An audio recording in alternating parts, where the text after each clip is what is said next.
ஆண்டவரும் இரட்சகருமாக இயேசு கிறிஸ்துவின் இனிய நாமத்தில் உங்கள் யாவருக்கும் அன்பின் வாழ்த்துக்களை தெரிவித்துக் கொள்கிறேன். அருமையான தேவ பிள்ளைகளே, புதிய நாள், புதிய நம்பிக்கை, new day, new hope daily devotion மூலமாய் இந்த நாளில் கூட உங்களை சந்திப்பதில் நான் மிகுந்த மகிழ்ச்சி அடைகிறேன். ஹல்லேலூயா.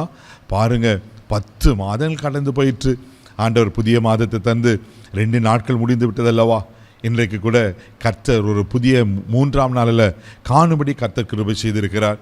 இந்த மாதம் ஆண்டருக்கு நமக்கு கொடுத்த வாக்கு தத்துவத்தின்படி, நீ மிகவும் பிரியமானவன், நீ வேண்டிக் கொள்ள தொடங்கின போதே கட்டளை வெளிப்பட்டுச்சுன போல தெய்வ பிள்ளைகளே, நீங்கள் என்னென்னலாம் ஆண்டத்தில் வேண்டிக் கொள்கிறீங்களோ நிச்சயமாக இந்த கர்த்தர் உங்களுக்கு கொடுப்பதற்கு உண்மையில் இருக்கிறார். ஹல்லேலூயா. இன்றைக்கு கூட கர்த்தர் நமக்கு கொடுக்கிற வார்த்தை என்ன?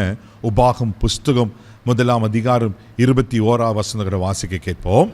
இதோ உன் தேவனாகிய கர்த்தர் அந்த தேசத்தை உனக்கு முன்பாக வைத்திருக்கிறார். உன் பிதாக்களுடைய தேவனாகிய கர்த்தர் உனக்கு சொன்னபடியே நீ போய் அதை சுதந்தரித்துக்கொள், பயப்படாமலும் கலங்காமலும் இரு என்றே. இங்க ரொம்ப அழகான ஒரு வார்த்தை சொல்லப்பட்டிருக்கு.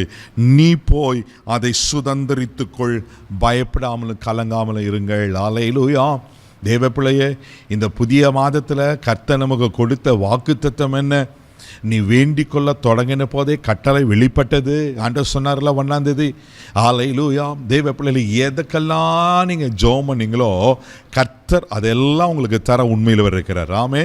எதை குறித்து கவலைப்படாதீங்க, பயப்படாமல் கலங்காமல் இருங்க. நீ போய் சுதந்திரித்துக்கொள், அப்படின்னா நீ அதை பெற்றுக்கொள், அதை ஆமேன் அனுபவி என்று கர்த்தர் சொல்லுகிறார். ஒருவேளை கடந்த 10 மாதங்களாக பிரதர் எவ்வளோ ஜெபம் பண்ணுறேன், சில வருடங்களாக ஜெபம் பண்ணுகிறேன், ஆமேன் அந்த நன்மை கிடைக்கும், அந்த ஆசீர்வாதம் கிடைக்கும், நன்மை கிடைக்கல, கலங்கி கொண்டிருக்கீங்களா? இன்றைக்கு கர்த்தர் உங்களை பார்த்து என்ன சொல்றேன்னா, நீ போய் அதை சுதந்திரித்துக்கொள், பயப்படாத, கலங்காத, நான் உன்னோடு கூட இருக்கிறேன். ஹல்லேலூயா. இதே நீங்கள் தொடர்ந்து வாசிக்கும் போது சங்கீதத்தின் புஸ்தகம் 25ஆம் சங்கீதம் 13ஆவது வசனத்தை கூட வாசிக்கும் போது இப்படியா சொல்லப்பட்டிருக்கு. வாசிக்க கேட்போம். அவன் ஆத்துமா நன்மையினால் தங்கும், அவன் சந்ததி பூமியை சுதந்தரித்துக் கொள்ளும். ஹல்லேலூயா. நீ போய் சுதந்தரித்துக் கொள் சொன்னார்ல. எதை சுதந்தரித்துக் கொள்ளுகிறா? பூமியை சுதந்தரித்துக் கொள். ஹல்லேலூயா. தேவ பிள்ளைகளே, நீங்க பூமியை சுதந்தரித்துக் கொள்ளணும். நன்மையை, பூமியில் இருக்கிற நன்மையை, பூமியில் இருக்கிற ஆசீர்வாதங்கள் நீங்க சுதந்தரித்துக் கொள்ள வேண்டும். நீங்க சுதந்திரித்து கொள்ளாம வெறுமையா இருப்பது ஆண்டருக்கு பிரியமே கிடையாது. ஆண்டர் திட்டமா சொல்ற, நீ போய் அதை சுதந்திரித்துக்கொள், பூமியை சுதந்திரித்துக்கொள். ஏன் நம்ம பூமியை சுதந்திரித்துக்கொள்ளனா? அதே சங்கீதம் புஸ்தகம் 37ஆம் சங்கீதம் 22ஆவது வசனம் இப்படியா சொல்லப்பட்டிருக்கு. வாசிக்க கேட்போம். அவரால் ஆசீர்வதிக்கப்பட்டவர்கள் பூமியை சுதந்திரித்துக் கொள்வார்கள், அவரால் சபிக்கப்பட்டவர்களோ அறுப்புண்டு போவார்கள். ஆமென்.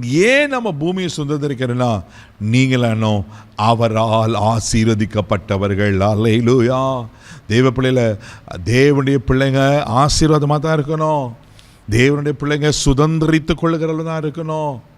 எது இல்லை நீங்கள் கவலைப்படாதீங்க.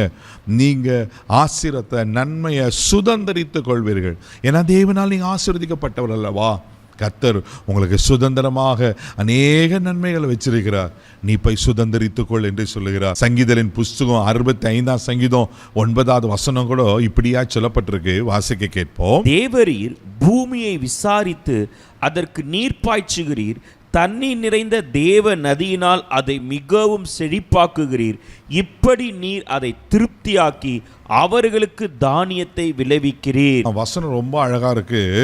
தேவரீர் பூமியை விசாரித்து அதுக்கு நீர் பாய்ச்சுகிறீர், அது மாத்திரமில்லாம தண்ணீர் நிறைந்த தேவ நதியினால் அதை மிகவும் செழிப்பாக்குகிறீர்.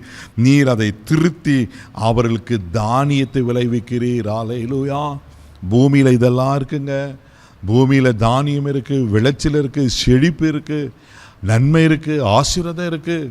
எல்லாவற்றையும் நீங்கள் சுதந்திரிக்க வேண்டும் என்று கர்த்தர் விரும்புகிறார்.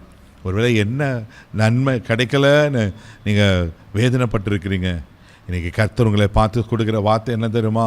நீ போய் சுதந்திரித்துக்கொள், பூமியை சுதந்திரித்துக்கொள், பூமியில் இருக்கிற விளைச்சல்களை நீ சுதந்திரித்துக்கொள். நன்மையை, ஆசீர்வாதத்தை, சுகத்தை, பலனை, ஐஸ்வர்யத்தை, உயர்வுகளை, இதே போல் என்னென்னலாம் நீங்கள் எதிர்பார்க்குறீங்களோ அவையெல்லாம் நீங்கள் சுதந்திரிக்கிற வேண்டிகள். அல்லேலூயா. கண்களை மூடி நம்ம செபிக்கலாம். அன்பு தகப்பனே, உமக்கு நன்றி சொல்லி உமக்கு துதிக்கிறோம், ஸ்தோத்திரப்பா. நீ போய் அதை சுதந்திரித்து கொள்ளுன்னு சொன்ன கர்த்தர். ஆண்டவரே, யார் யார் என்னென்ன காரியங்களை, நன்மைகளை, ஆசீர்வாதங்களை சுதந்திரித்து கொள்ள பெற்றுக்கொள்ள வேண்டும் என்று அங்கலாய்த்து கொண்டிருக்கிறாங்க, இன்றைக்கு அவர்களுக்கு கைக்குடி வர பண்ணுங்கப்பா. சுதந்திரித்து கொள்ளட்டும். ஆசீர்வதியும், இல்லை செழிப்பாவீங்க, கனப்படுத்துங்க. அப்போ இந்த நாள் முழுத கரம் எடுத்து நடத்தும் கிருபை ஒப்பு கொடுக்குறேன் இயேசுவின் மூலம் ஜெபக்கலம் பிதாவே, ஆமாம். நீங்கள் தைரியமாக போங்க, சுதந்திரித்துக் கொள்வீங்க. God bless you.